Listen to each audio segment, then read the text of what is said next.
All right, welcome to this edition of Nyuki Podcast. Today we have we are doing a little bit different.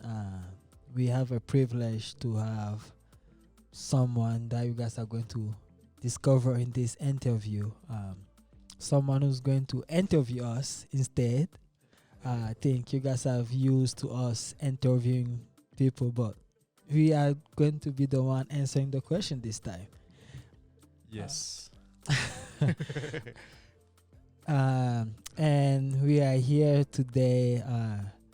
Well, before I introduce our special guest interviewer of the evening or the day, depending where you're going to, what time you are watching, I'm here with Uncle Theo. Uncle T. Hello, this is Theo. I'm here with Bunny. Like you mentioned, today is going to be very different compared to what we have been doing these past episodes.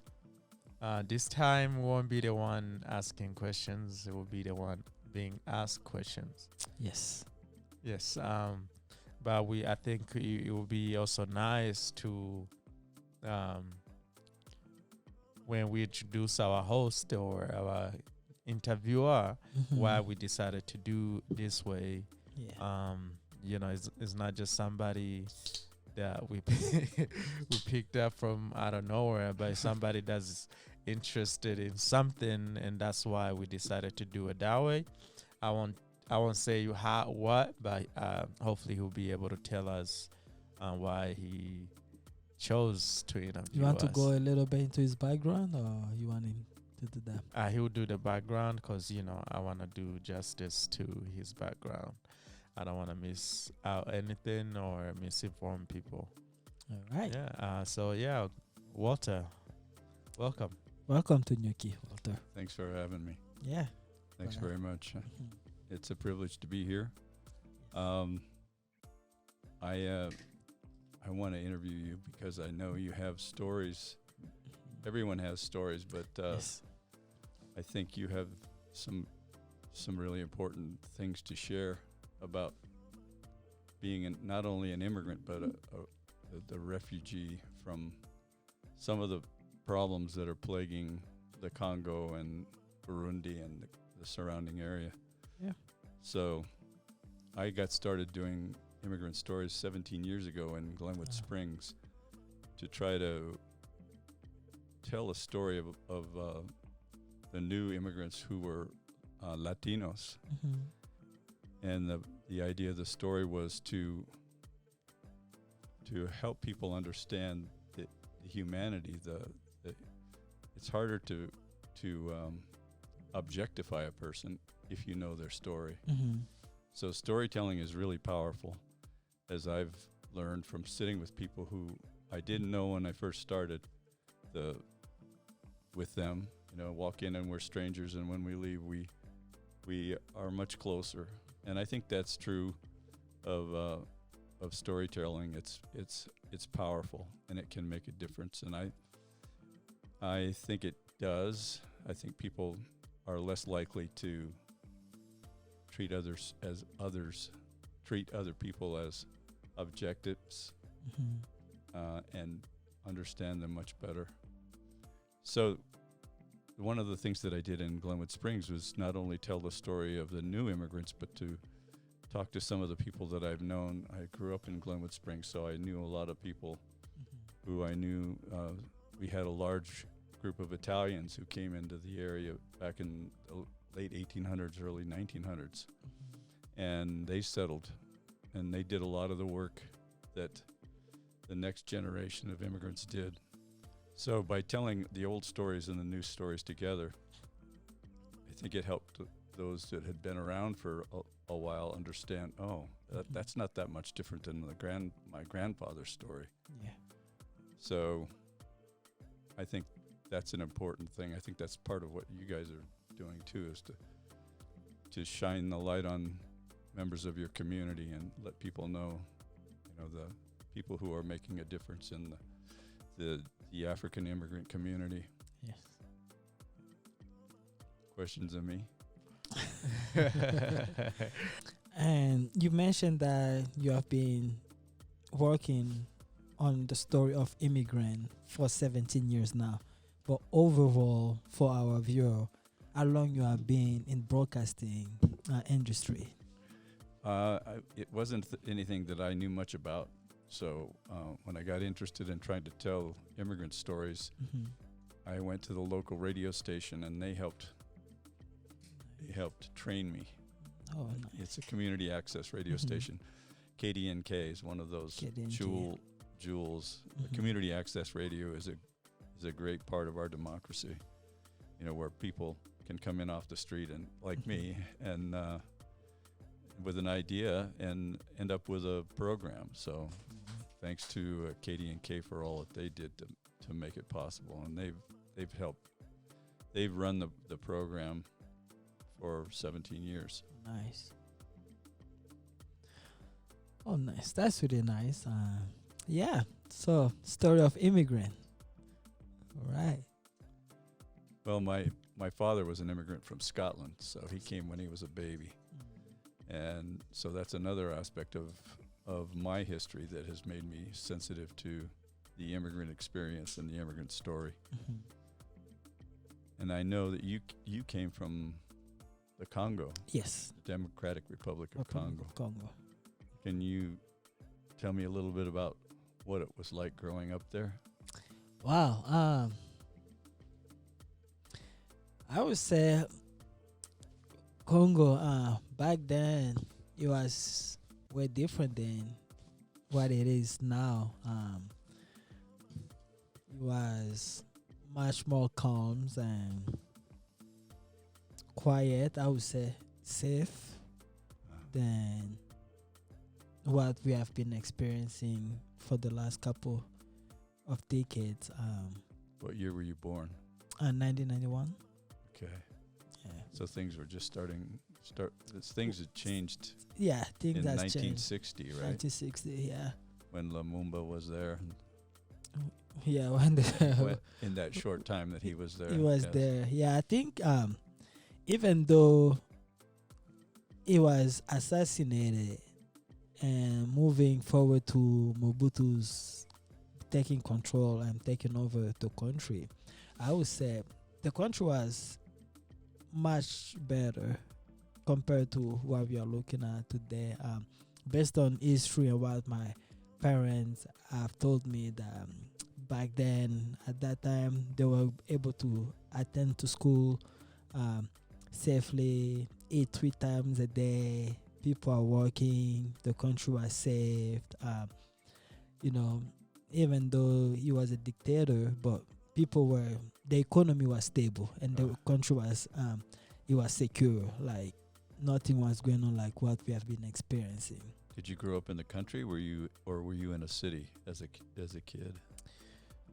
Well, in the city, but I've also my parents have also been moving because my father was a diplomat, and so every then and then you get transferred to another country. Right. So you kind of go from country to another. So you kind of did not have a lot compared to, say, a lot of the background to say, like, I was just in one city in Congo and this is where my identity come from. I cannot say that because we have been like a nomad. So initially you were in the Democratic Republic of Congo. Did you move around? What other countries have you been to? Oh, well, I would say my parents moved from Congo, Burundi, Rwanda, Central Africa Republic. Yeah, those 3 countries were the main countries that my parents, because my dad kind of we're about to know you today, because explore those region more. I would say this is the perfect word I would describe it. Explore those region more, and he kind of was an expert into that. So yeah, the son of a diplomat. That's Yeah, you did move around. Yeah. Theo, what about you? What was young boyhood like for you? So, with me, I wasn't born in where I'm from. I wasn't born in Burundi. My parents were born there and are from there, and I am from there. But in 1972, they moved to Rwanda. In 1972, there was a genocide happened in Burundi targeting Hutus. So they didn't just move; they had to flee. Oh yeah, they had no choice but to flee. Yeah, that's the best way to put it. To Rwanda for 1972, and we did not. We left. I'm not exactly sure for how long, what year, but they were there for about 20 years as refugees. Can you explain a little bit about what happened in Burundi that forced people to flee? What was the trouble? We have 3 ethnicities, and one really is nobody's talking about it. Is the two that are fighting, always fighting. So the Twas, who are originally Burundians, also Rwandans, they're less than 1% right now. And then there's Hutus, which are majority in Rwanda and Burundi, and then there are Tutsis.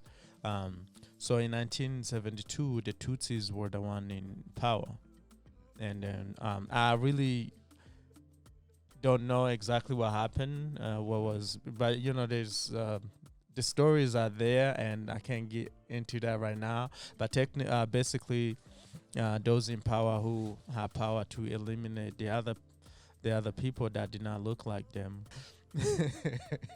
But it's crazy. So that's what happened. The ones in power wanted to kill the other ones, I'm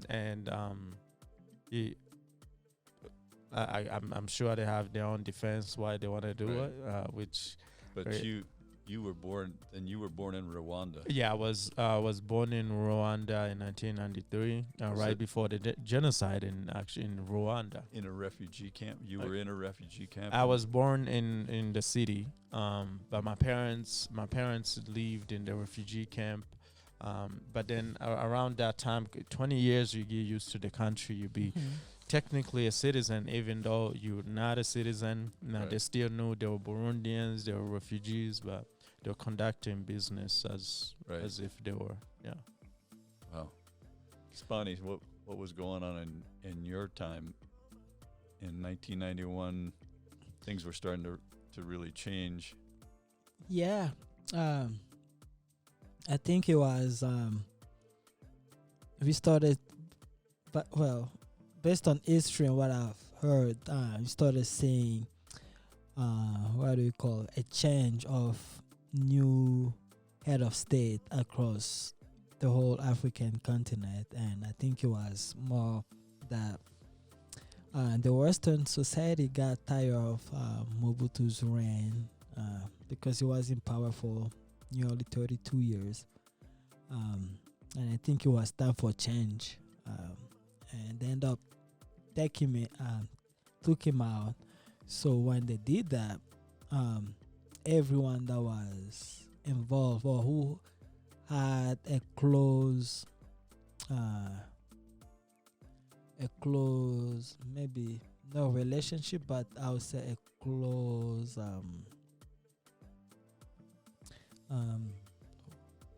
like a close what's the perfect word I'm trying to use, like that was in his group of government.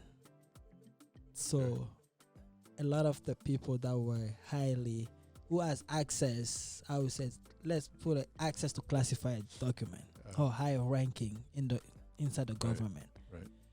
All those people were a high target for the new government that was coming into power, including my dad also, because he was also a high ranking member, but he was more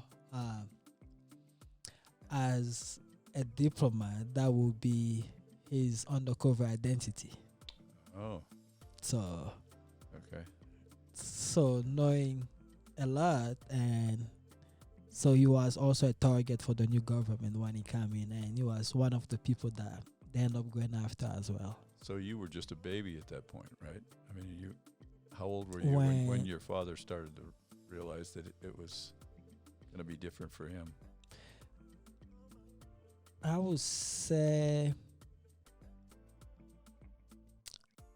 well, when I got the hang of everything, I was about 10 years old. Right. Then That's usually when you start to get the hang of Yeah, that's when I noticed that, okay, our lifestyle is crashing. Everything that we knew is no longer is going to be what the type of life you used to have. Give me an example of that. When did you was there a day or a time when you went, something happened and you realized?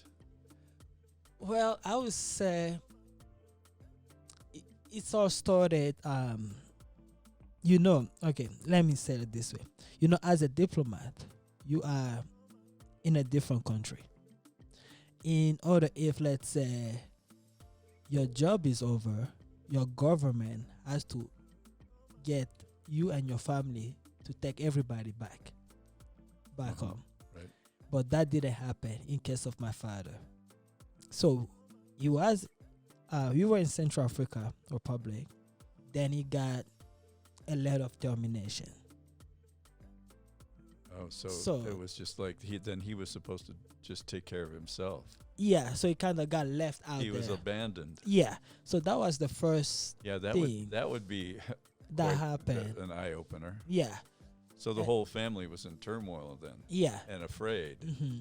And then he said that he didn't want it to go back to Congo to fight it. So he asked my mom to take some of us, because we were younger, to go back to the Department of State in Congo, in Kinshasa, and fight it, because she's a woman. Regardless, there's going to be a mercy. It's like we have the assumption of not touching a woman, So that was the thinking behind it. She was she could go there with impunity, not be afraid or not be attacked. And he was going to stay back in Central Africa Republic with my oldest brother and some of our cousins that was with us.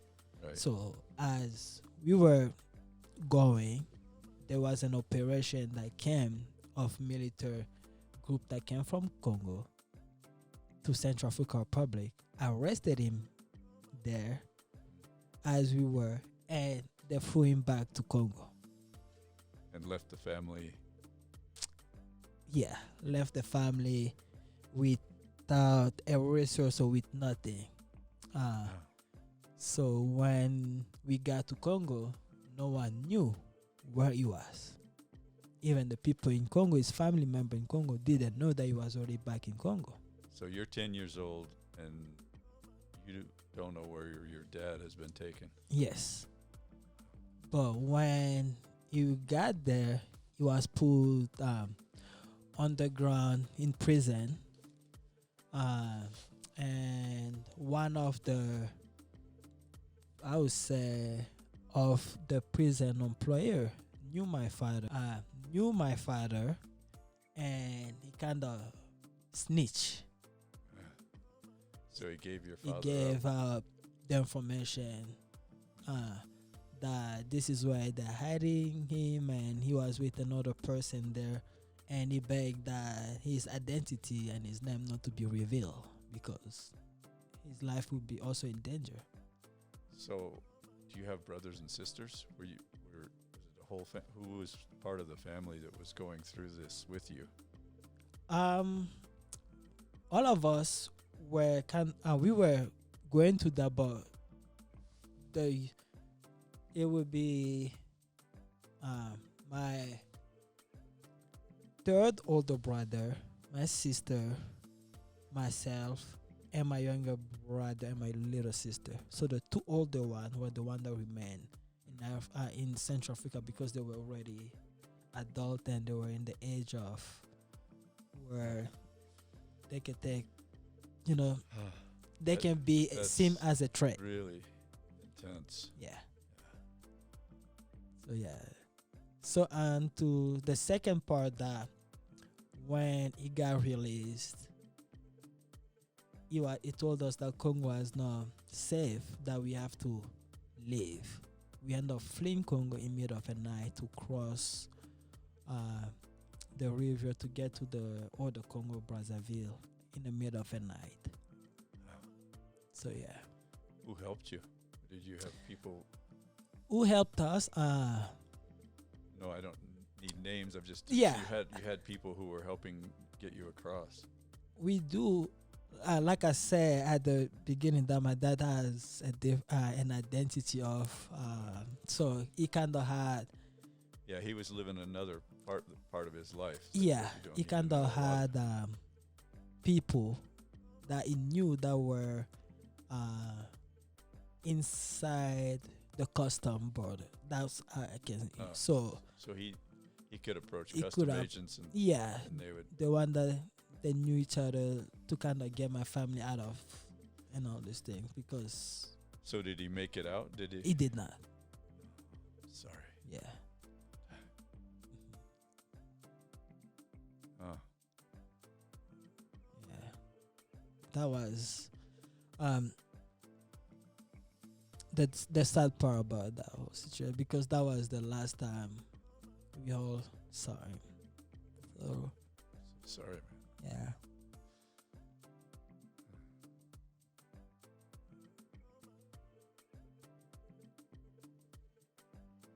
So how did you move on from that? Was your mother able to bring you all together, or how did that work? Yeah, she did. She did. You know, it's not easy at that time, being a single mom plus a widow, having 7 kids, try to raise by yourself. It's not like today's day where women are more working and becoming more independently. But back then, that wasn't the case. Everything was, the man was doing everything. The husband was the man provider. So it was a little bit hard navigating back when we went back to Central African Republic. Tried now to live the life that where we used to live, to now move to a ghetto where rents are cheap. And So you went from the life of a diplomat to just trying to get by. exactly. So yeah, and with that kind of took affected most of us, which we kind of lost 2 years of schooling. In Yeah, regard to school doesn't really matter when you're trying to stay alive. yeah. So Theo, so you're living a similar life, trying to run from what? From the hatred of Yeah. ethnic cleansing. Yeah. So after, the 20 years, so this whole thing, like in Rwanda, Burundi, and Congo, Uganda too, where they have politically is this one group is leading, and then those who are in exile also plotting to go back and overthrow the current government and then take over. So it's like this little cycle.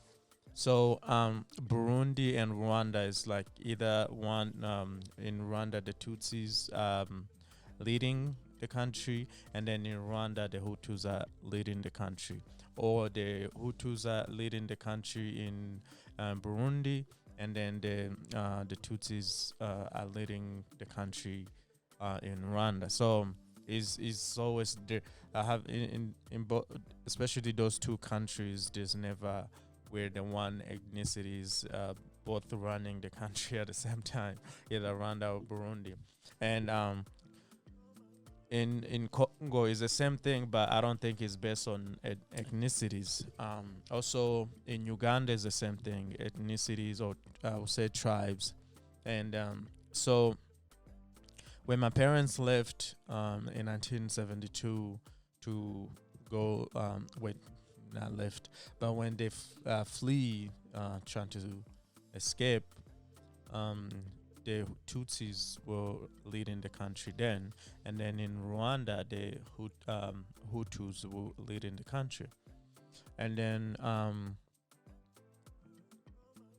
that went on for a long time. But during that time, in Rwanda, the Tutsis were plotting to to overthrow the government, and the Tutsis they were living in Uganda. So those Rwandans were working with the current government right now, Museveni. They helped him overthrow one government. And then after they overthrew the government, they told him like, okay, it's nice that you have your own home, you got what you wanted.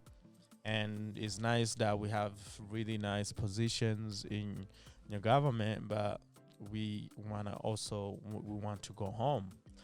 So he helped them also overthrow the government, and that was right before the genocide in 1994.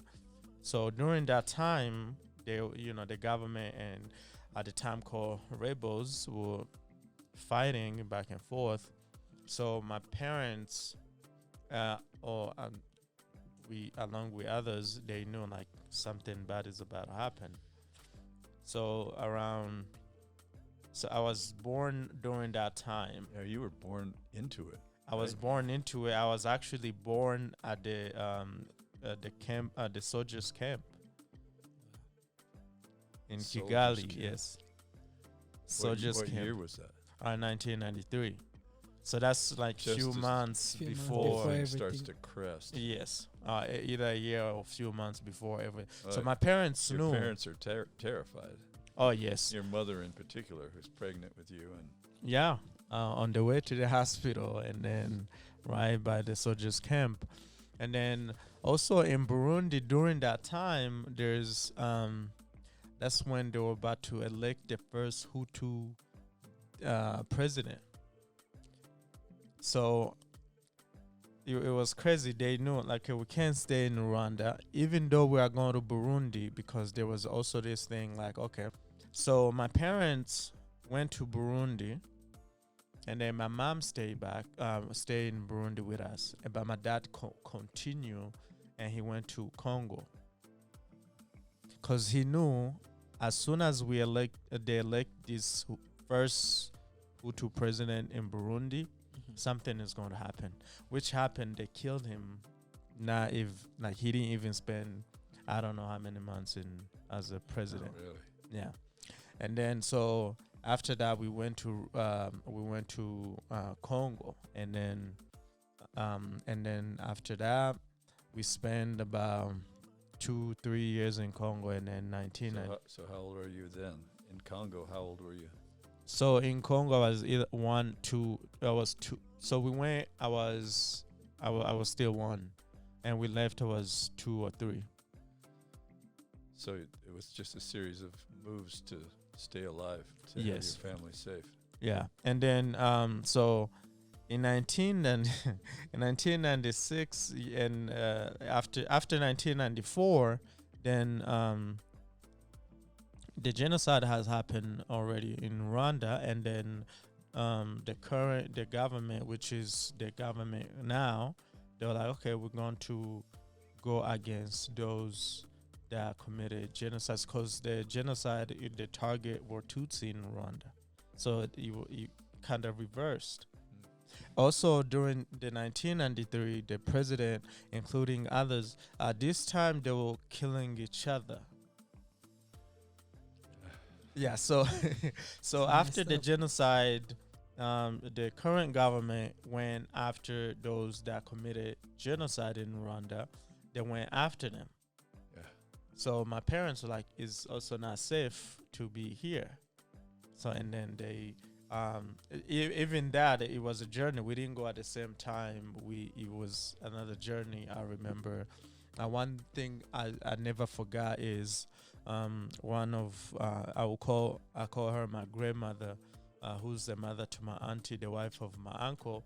She's the one that helped us and my sisters or some of my siblings to go to Tanzania, and she we were in the boat, and imagine these woody boats, and you have They were wooden boats with tarps on them. no, they didn't have taps on them, but we have was not this sailing thing we have. I don't know what it's called in Africa, but we just put it on top of us, and then because it was raining too at the same time. Like a tarp?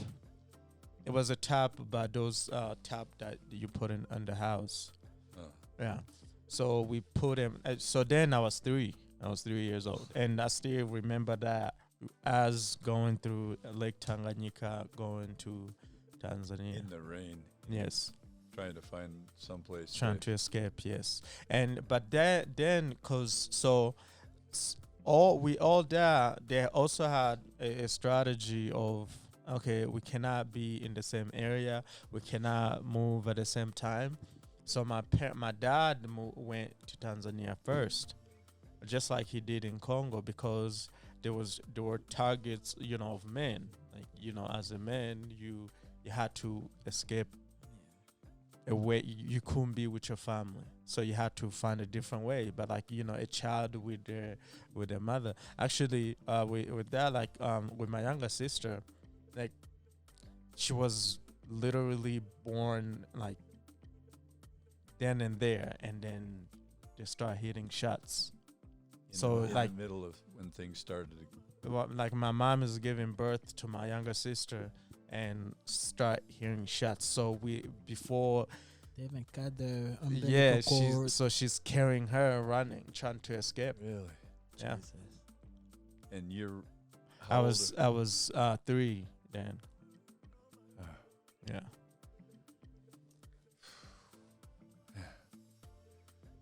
Yeah. And those are the stories. Those are the little story we know. Our Yes, parents even never now. tell us Full everything, story. because Right. they don't. I don't think they want us to. Experience or live to the trauma. Not that only went do through. they not want you to experience it, they don't want to experience it again by the Yes. telling. Mhm. You know, Yes. leave it be.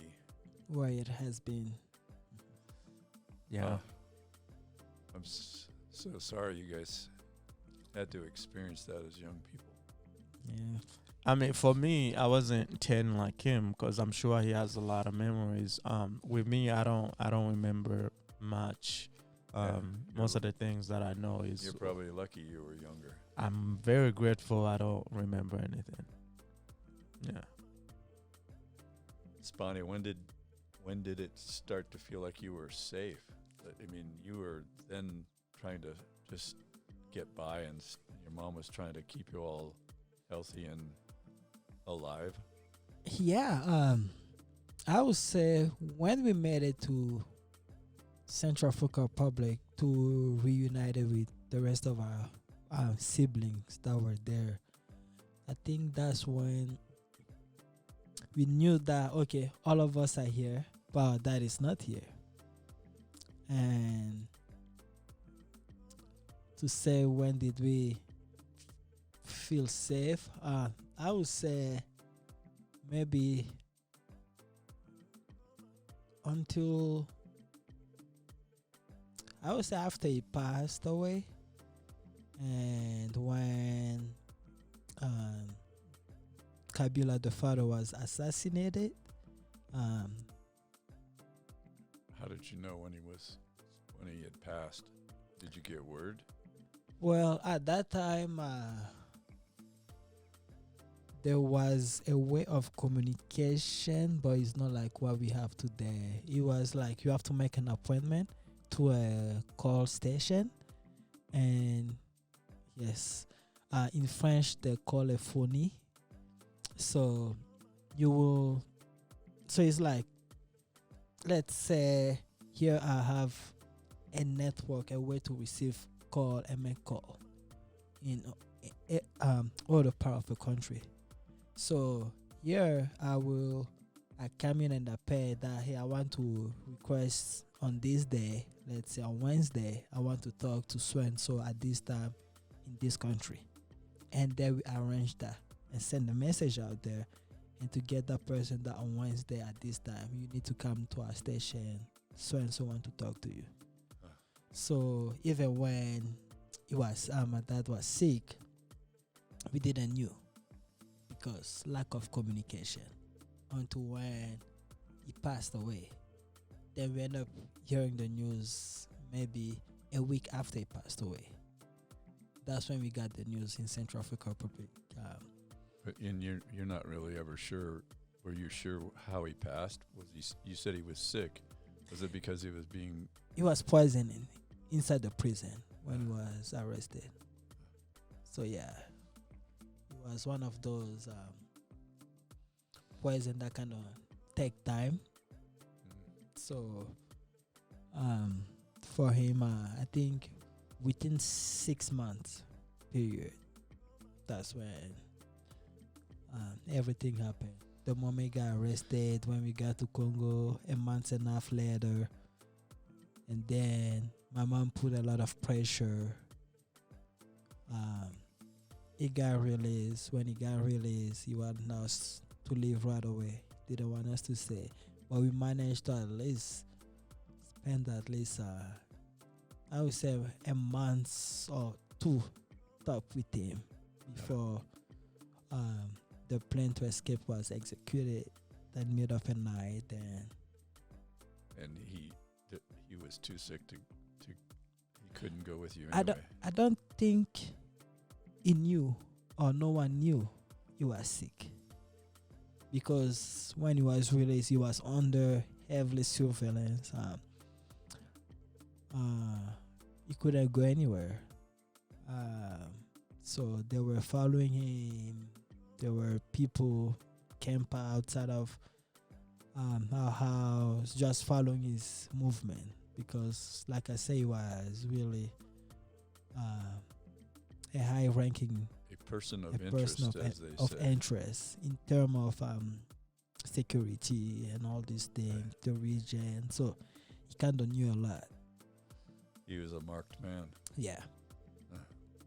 So that's what happened, and it was also too late when the news broke out for my mom to even try to go attend the funeral. None of us did attend the funeral. I've ever.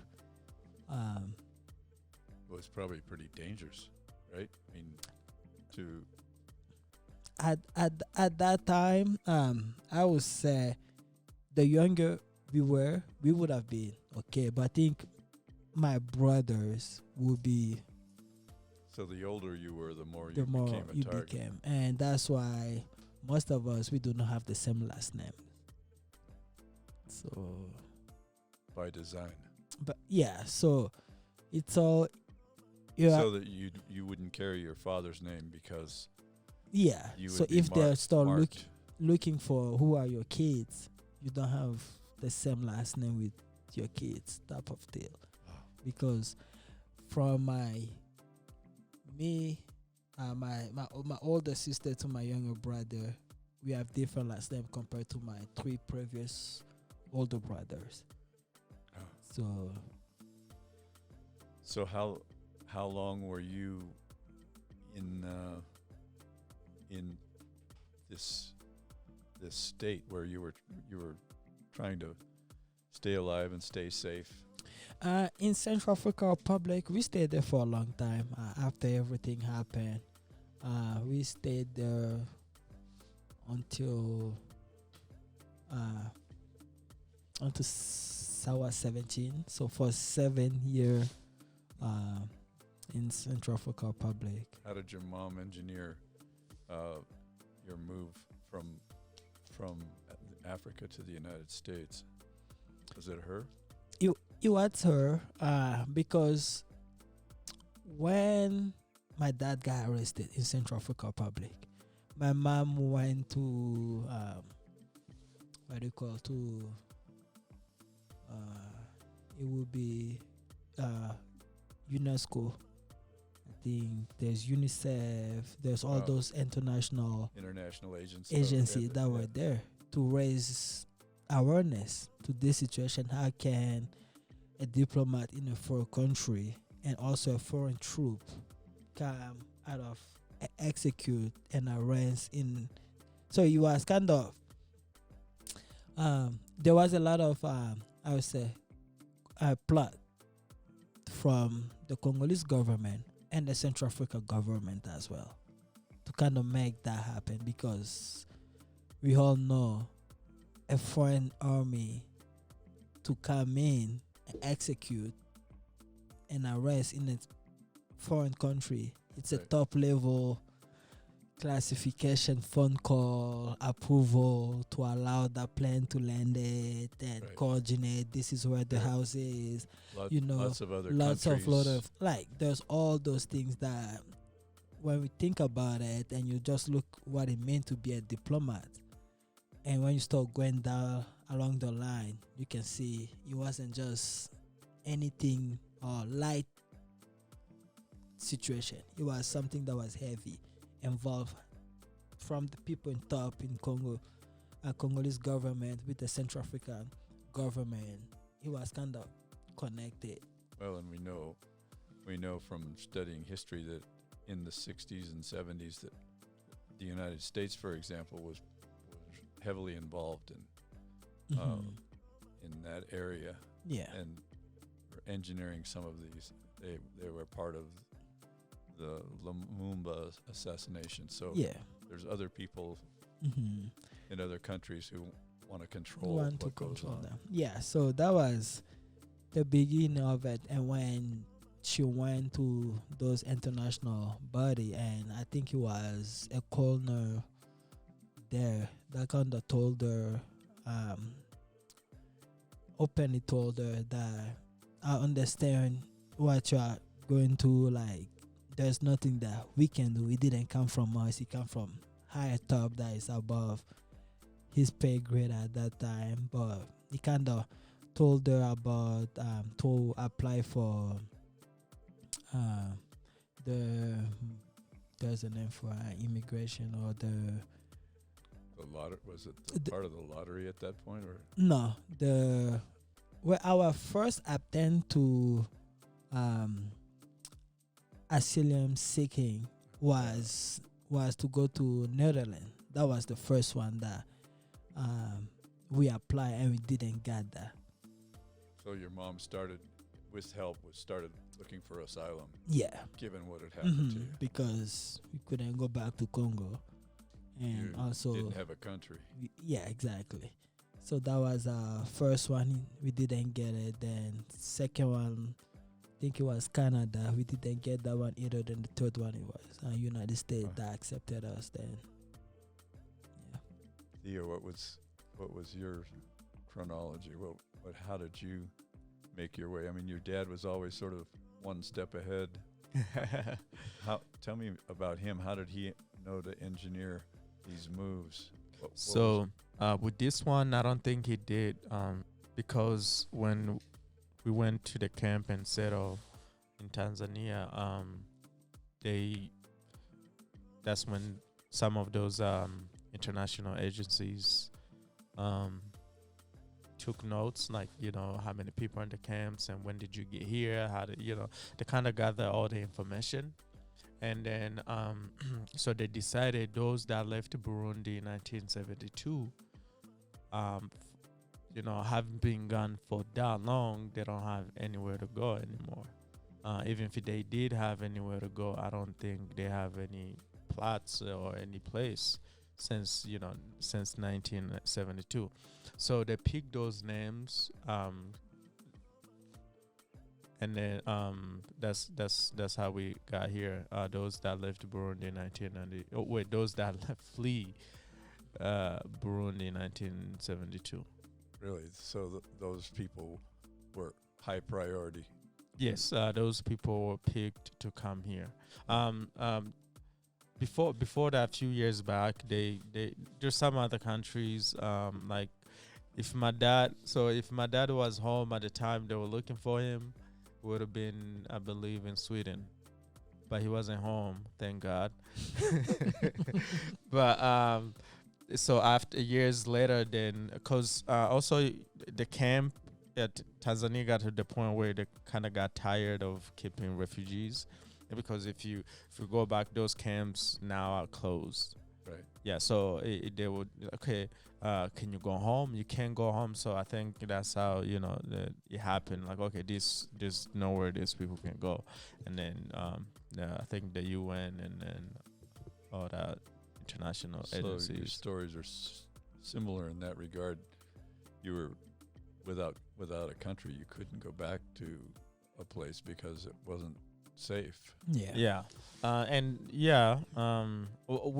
With them, it's kind of different in a way. Like with us, at the time, we started claiming that it was safe. But then, even though it's safe, where are you gonna go? You left in 1972. Somebody has taken over your whatever Your land. Yeah. It's gone. Or like, I don't have anybody anymore. So, like you said, not only your land. If you don't have your land and your home, and you're sort of invisible, you become invisible. Yeah. So I think because some people started going back to Burundi, and then even some people were picked like, nah, I don't think I'll go to America. I'll just go back home. They give you the choice, and then with us, like, yeah, no, we had. Was your dad hunted? You said no. My dad was just a normal, ordinary businessman. He was not involved in other things. It's just those things that happen. Like when something happened, like when governments or rebels go against the government or government being overthrown. So like for instance, this incident that happened, Mobutu being overthrown, a lot of people were scattered. But then I think with them it was more of we just want to take over the government, and then with us it's more like we're killing almost everybody. So it's from the ordinary person. Majority is ordinary person people. Just a melee. Everybody was being killed. Yes. And when somebody asks you about your childhood, do you have fond memories of your childhood? I mean, it's like it was taken from you. I would say, for most part, I can pick and choose in between to say what I want to remember as a fun childhood growing up. Or what are those memories? Those memories would be, having my whole family in one house. Our dad is there, mom. The weekend, you wake up, is the one getting everybody in the car. Let's go get a haircut, or you call a barber, come to the house, and this weekend, or you're going to visit family member with them. So even in the midst of war and that kind of fear, there were times where it was just a normal everyday. That's what you're describing, where things are normal, people are together. That it has to be before the war and everything started going south in that regard. Yeah. So I think after I crossed that mark of 10, it wasn't fun like it was anymore. It was more like, okay, I'm trying to play this off so that I don't think about this. Let me acquire a new friend, or now we're in different environment, different neighborhood. Now let's start, adapting to this new way of life that we have never used to or been exposed to it before. Now we have to put all those pride, everything aside and blend in to be like these people. You, Put your childhood away because yeah, this is a different world. exactly. Huh. So it was a little bit tough because with both of our parents, we were, even though we were speaking Lingala, but we were speaking French.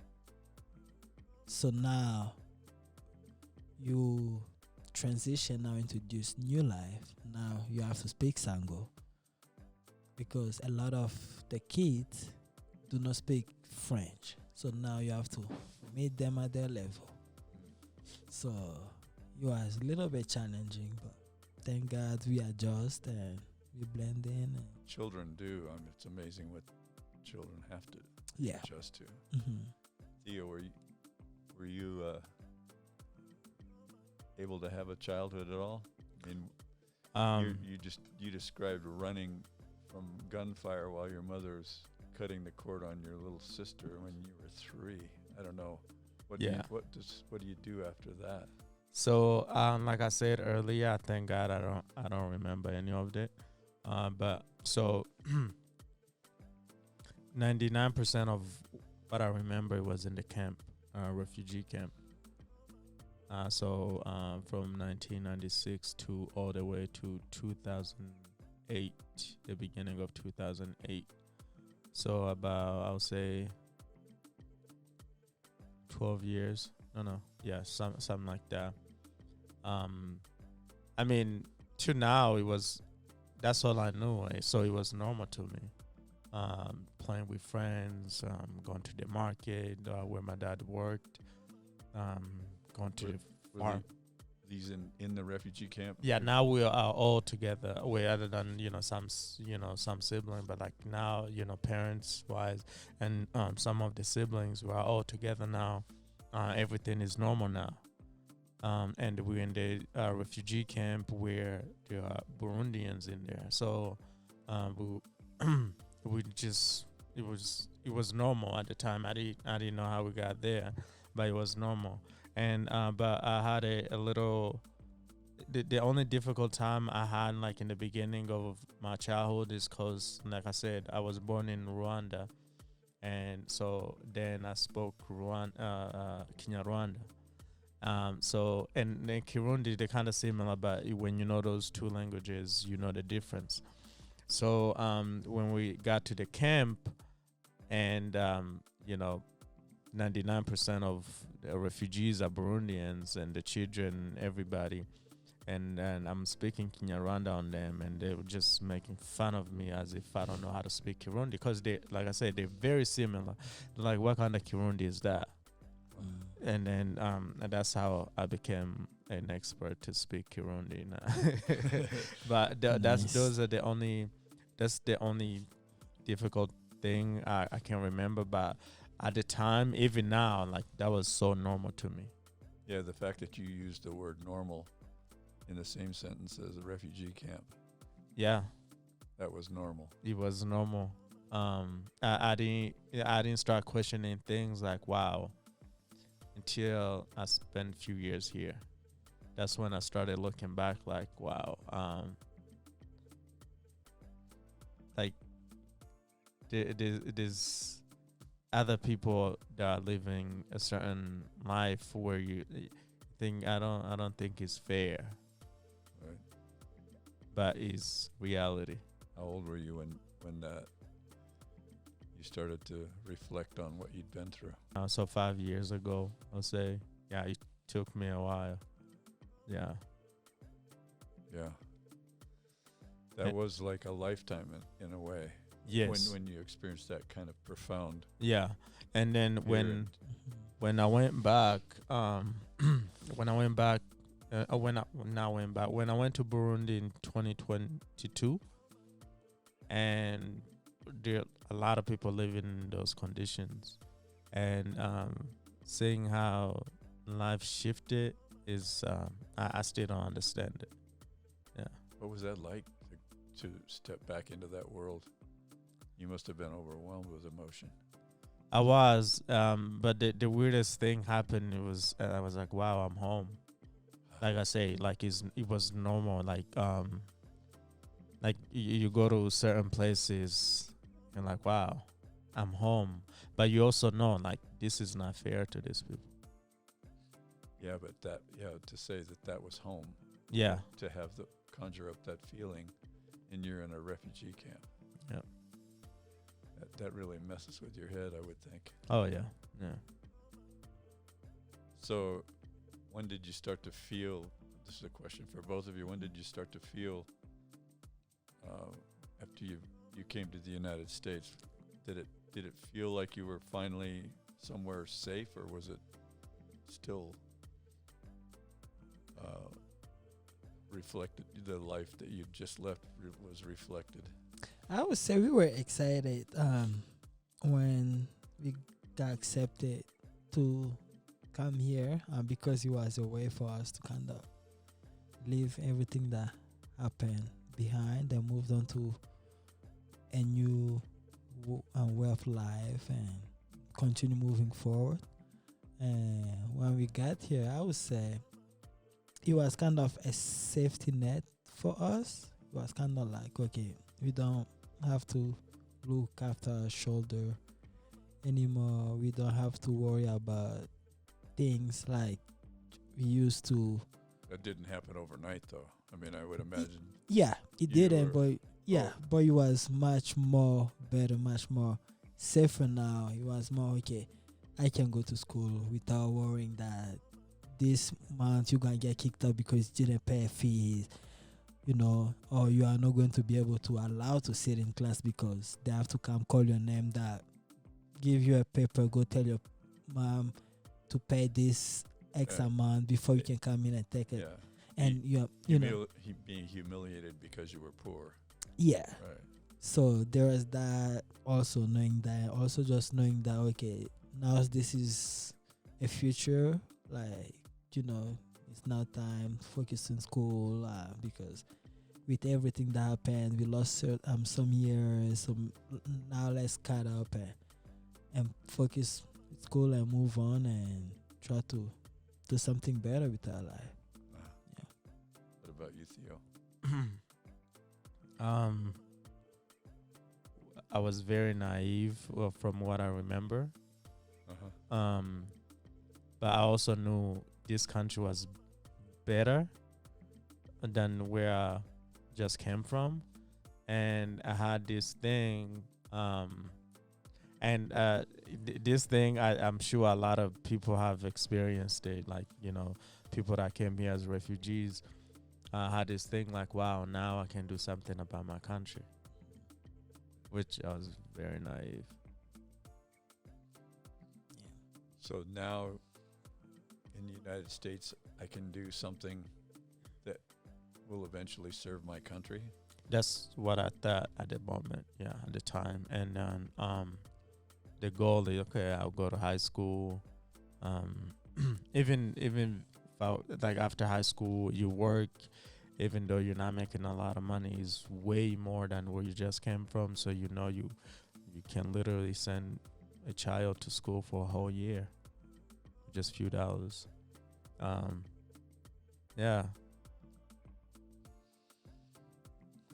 And then college, and like, I want to, political science. I want to do international this, international that. And then life hits you. Well, yeah, life is, what is it? John Lennon said, life is what happens while you're making other plans. Yeah. So it hits you like, okay. But your life is not over. You're 30, so you still got some years. True. To work on that dream. I feel like one thing I feel like the approach. I hope I come up with a better approach when it comes to that. Yeah. So you both, when you came to the United States, did you come to Denver? Was this where you started your new life? Yes. So when did you guys first meet?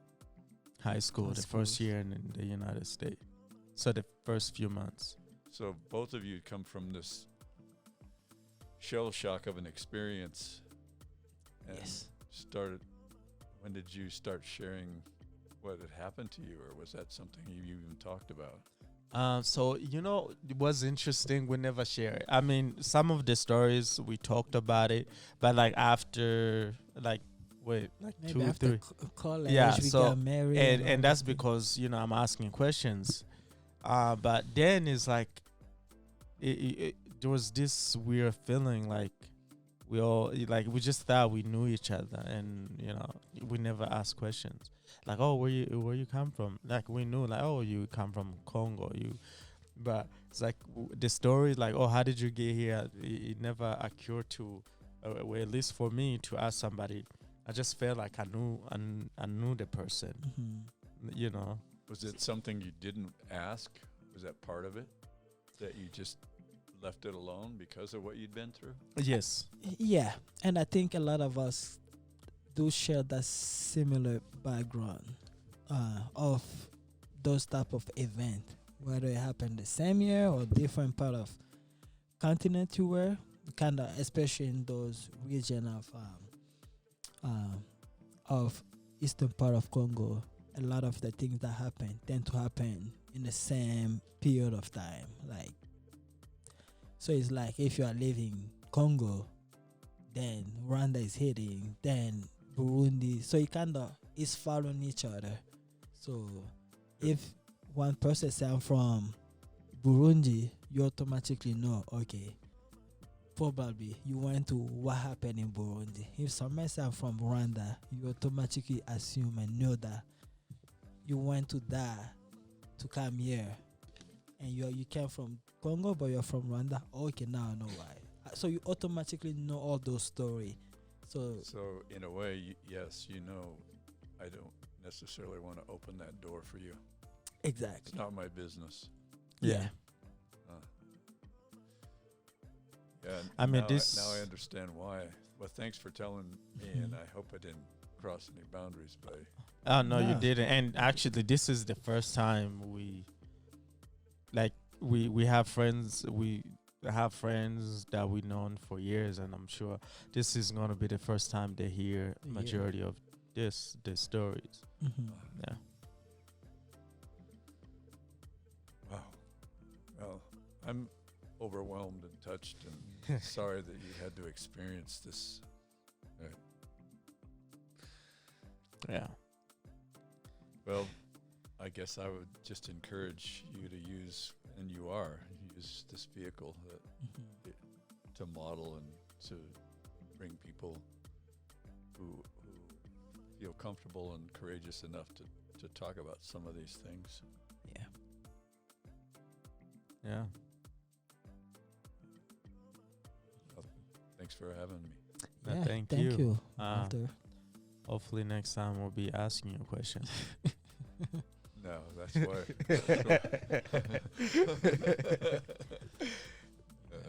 Because I'm interested in how your family got here. So We'll do that. yes. All right. Yeah, no, thank you so much. This was Yeah. a it was a new experience. Thank you for the opportunity. Thank you for agreeing to this. Yeah. Likewise. Yeah, thank you.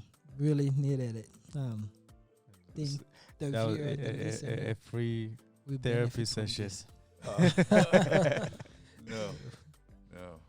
I am humbled and probably naive, so some of the advice, like the talking circles, I realize how naive that sounds given what you guys have been through. Mhm. So you know best what you need to do. Yeah. Well, hopefully. Carry on. No, definitely. thank you. Yeah, Alright. thank you, Walter. All right. Well, thank you everyone for watching Nyuki. Don't forget to share, subscribe, like, and yeah, thank you. Thank you.